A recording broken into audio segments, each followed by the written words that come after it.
Hello students. तो Gaussian के प्रथम नियम में ये कहा गया था, जब व्यक्ति अपनी आय को एक ही वस्तु पर लगातार व्यय करेगा तो उससे मिलने वाली संतुष्टि का स्तर धीरे धीरे कम होने लगता है, यानी कि सीमांत उपयोगिता कम होने लगती है, जिसको बोलते हैं घटती सीमांत उपयोगिता का नियम। इसके साथ साथ उन्होंने और एनालाइज किया और अपना दूसरा नियम प्रतिपादित किया, जिसको कहा जाता है सम सीमांत उपयोगिता का नियम। उन्होंने कहा कि जो उपभोक्ता होता है वो एक दिमागदार और विवेकशील प्राणी होता है। वो हर चीज़ पर पहले अपना विचार करता है, फिर पैसा खर्च करता है। तो जब उसको लगता है कि एक ही वस्तु पर व्यय करने से उपयोगिता कम होती है, तो क्यों ना अपने आय को अलग अलग वस्तुओं पर इस प्रकार से व्यय किया जाए ताकि संतुष्टि का स्तर ज़्यादा हो।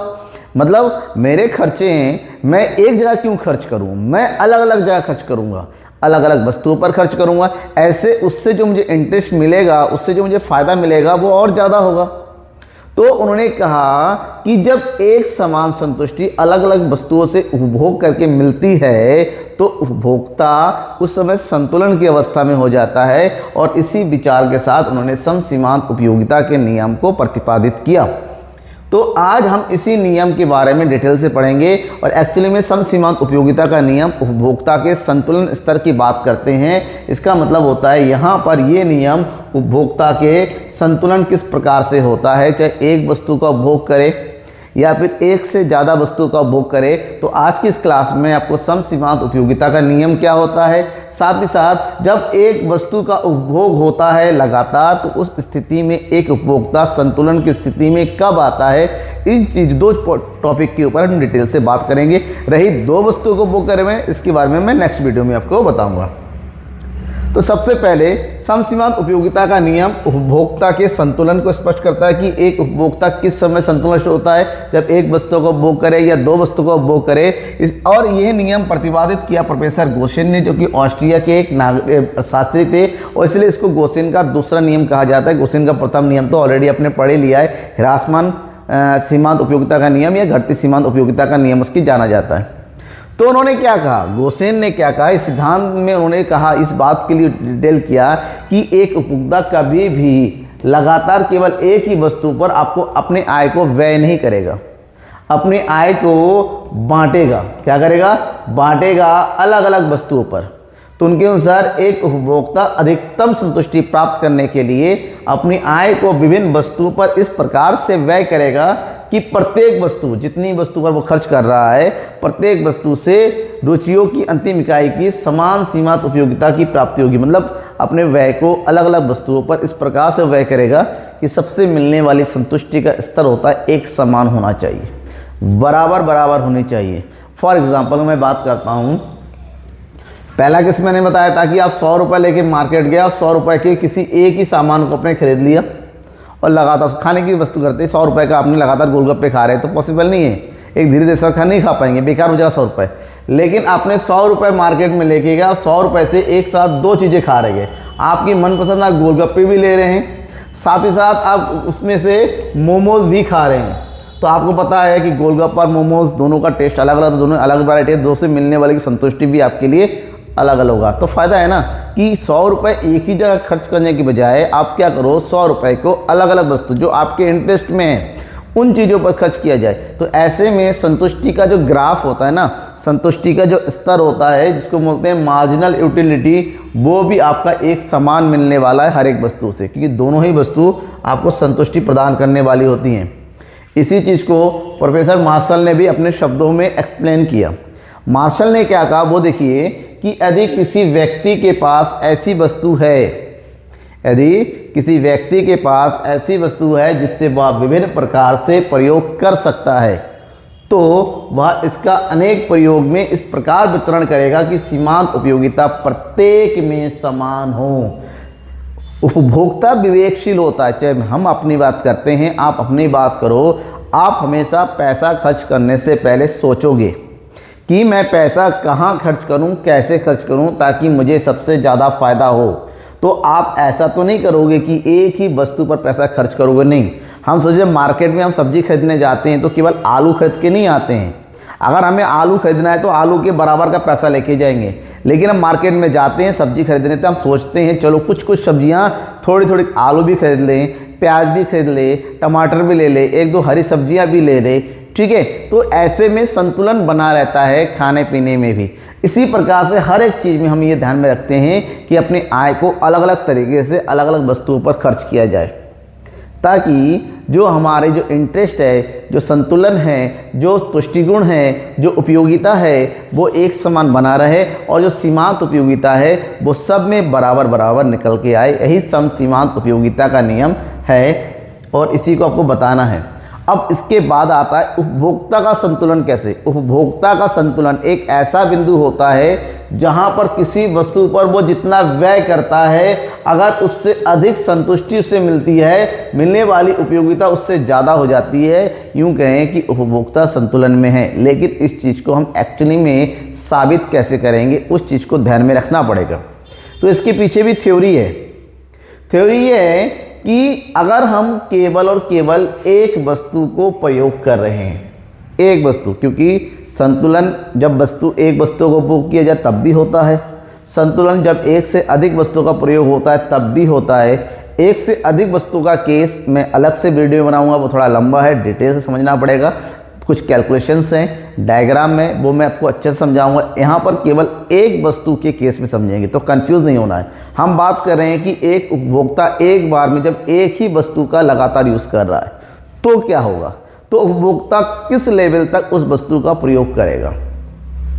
जब एक उपभोक्ता अपनी आय से केवल एक वस्तु को खरीदना चाहता है तो उसे ध्यान में रखना चाहिए कि उस सीमांत उपयोगिता ह्रास नियम लागू होता है, क्योंकि जब वस्तु एक ही वस्तु को उपभोग करता है, हमारे दिमाग में होना चाहिए एक समय ऐसे आएगा कि उससे मिलने वाली सीमांत उपयोगिता घटती चली जाती है, मतलब उससे हमें नेगेटिव उपयोगिता मिलनी शुरू हो सकती है। तो ऐसे में वस्तु की प्रत्येक अतिरिक्त इकाई के उपभोग से प्राप्त होने वाली उपयोगिता धीरे धीरे हमारी क्या हो जाती है, घटती चली जाती है, बढ़ती चली जाती है अगर टोटल के, लेकिन सीमांत उपयोगिता घटती चली जाती है। लेकिन जो मुद्रा है, जो पैसा हम खर्च करते हैं, उसकी उपयोगिता हमेशा एक समान रहेगी। भाई पैसा है, पैसे की उपयोगिता तो एक, पैसे से कुछ ही वस्तु खरीद लो, उपयोगिता का तो इसका समान होता है ना। तो मुद्रा की उपयोगिता एक समान रहती है लेकिन कुल उपयोगिता बढ़ती चली जाती है। उसी के विपरीत जो सीमांत उपयोगिता है वो धीरे धीरे हमारी घटती हुई चली जाती है। ऐसे में जो विवेकशील उपभोक्ता होता है किसी वस्तु का उपभोग उस सीमा तक करेगा।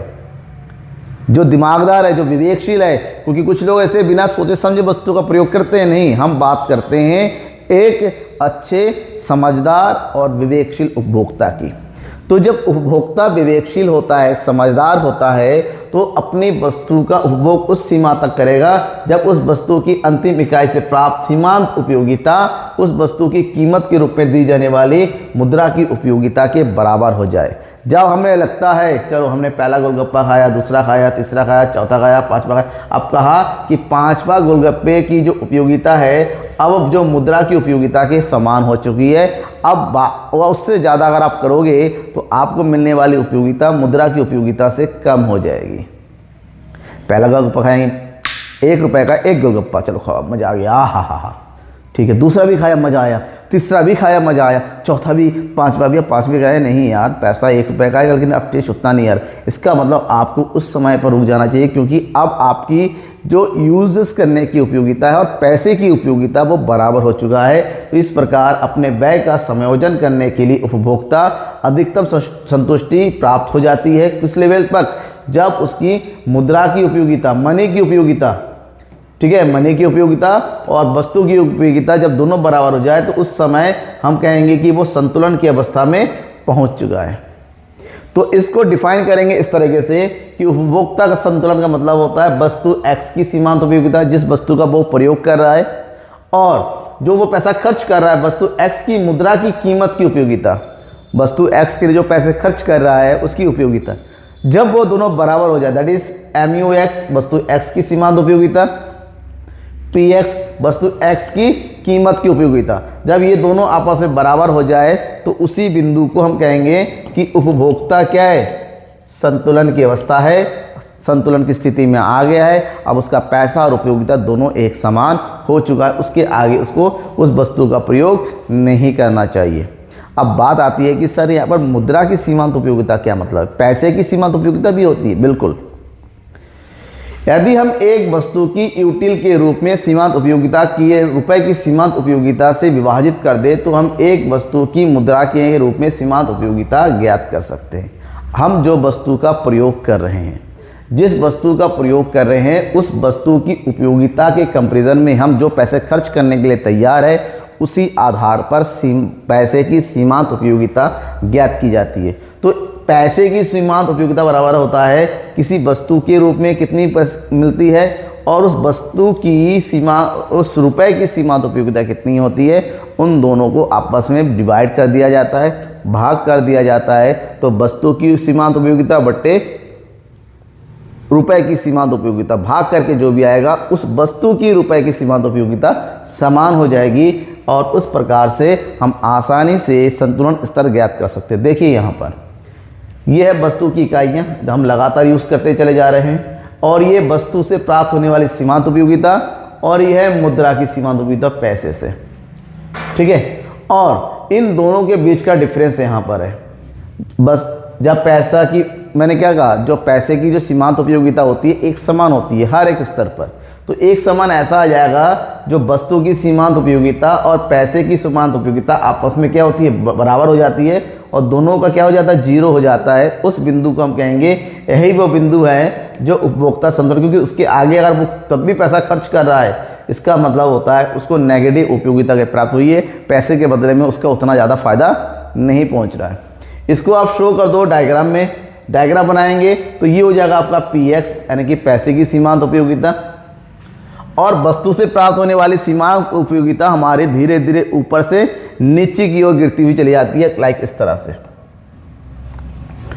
ठीक है, ये इस तरह से गिरती हुई चली जाती है। तो एक समय होता है ये दोनों आपस में बराबर हो जाता है, ये वाला बिंदु, ये जीरो वाला से दिखा रहा है ये, तो यहाँ पर हम कहेंगे कि उपभोक्ता क्या है, संतुलन की स्थिति में है। इतनी ही क्वांटिटी का प्रयोग, बस, ठीक है ना, इतनी ही क्वांटिटी का प्रयोग उपभोक्ता को करना चाहिए। उसके आगे करेंगे तो उसके लिए सही नहीं होगा, क्योंकि उसके आगे पैसे की वर्थ आपकी उपयोगिता की वर्थ से ज़्यादा हो जाती है।